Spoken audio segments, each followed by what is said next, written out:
Piskent tumanida Janubiy Koreya Respublikasining Korea Conformity Laboratories tashkiloti hamda O'zbekiston texnik jihatdan tartibga solish agentligi hamkorligida konditsionerlarning energiya samaradorligini baholash laboratoriyasining ochilish marosimi bo'lib o'tdi. Hozir shu haqda. Mazkur laboratoriya O'zbekistonda ishlab chiqarilayotgan hamda import qilinayotgan maishiy konditsionerlarning energiya sarfi va samaradorligini baholash, ularning xalqaro talablarga mosligini tekshirish va iste'molchilar uchun sifatli mahsulotlar yetkazib berilishini ta'minlash maqsadida tashkil etilgan. Laboratoriya xalqaro standartlar asosida faoliyat yuritadi. Bu esa uning xulosalari xalqaro miqyosda tan olinishiga imkon yaratadi. Shuningdek, ushbu sinov markazi yordamida energiya sarfi yuqori bo'lgan mahsulotlarning bozorda tarqalishining oldi olinadi. Bu esa mamlakatning energiya resurslarini samarali boshqarishga hissa qo'shadi. KCL kompaniyasi tomonidan grant asosiga, ya'ni 2-3 million dollarga grant asosida laboratoriya barpo etilgan. Ya'ni bu qanaqa laboratoriya savol berilsa, bu laboratoriya bugungi kunda energiya maishiy konditsioner, energiya samaradorligini aniqlagan laboratoriya. Hammanglar xabaringlar bor, yashil energetikani bitta yo'nalishdan biri energiya samaradorlik. Ya'ni energiya samaradorligini aniqlagan maishiy konditsionerlarni laboratoriyasi bugun Koreya kompaniya tomonidan taqdimoti o'tdi.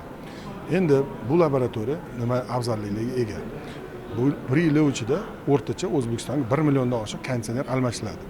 Ya'ni eski konditsioner bilan yangi konditsioner farqi energiya samaradorlik. Hozirgi mana o'rtacha bitta konditsioner hayoti 12-15 yil bo'ladi. Ya'ni 12 yil 15 yilni oldingi konditsioner bilan hozirgi konditsioner farqi 2 va 3 barobar energiya samaradorlik.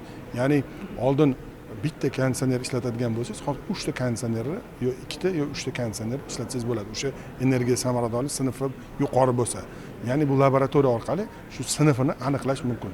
Endi bizda ko'proq importdan bo'ladi hamda mahalliy ishlab chiqaruvchilarni bitta sinovlarni o'tkazish uchun shu sinfini aniqlash maqsadida qurilgan laboratoriya. Ochilish marosimida mutasaddi tashkilotlar vakillari, mahalliy va xorijiy mutaxassislar ishtirok etib, yig'ilganlarga laboratoriyaning texnik imkoniyatlari, uning ahamiyati va kelgusidagi rejalar haqida batafsil ma'lumot berildi.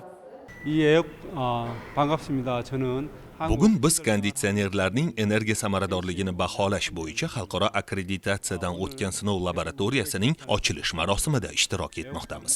Bu laboratoriyaning tashkil etilishi Koreya va O'zbekiston o'rtasidagi samarali hamkorlikning yorqin natijasidir. Mazkur laboratoriya O'zbekistonga kirib kelayotgan barcha maishiy konditsionerlarning energiya samaradorligini sinovdan o'tkazish va ularning sifatini baholash uchun xizmat qiladi. Konditsionerlar ishlab chiqarish juda muhim, ammo shu bilan birga ularning energiya sarfini tejash masalasi ham e'tibordan chetda qolmasligi kerak. Aynan shu maqsadda ochilgan ushbu laboratoriya energiya tejamkorligini ta'minlash yo'lida katta ahamiyat kasb etadi. ekonomiyaga 큰 기여를 할 수 있을 것으로 생각합니다.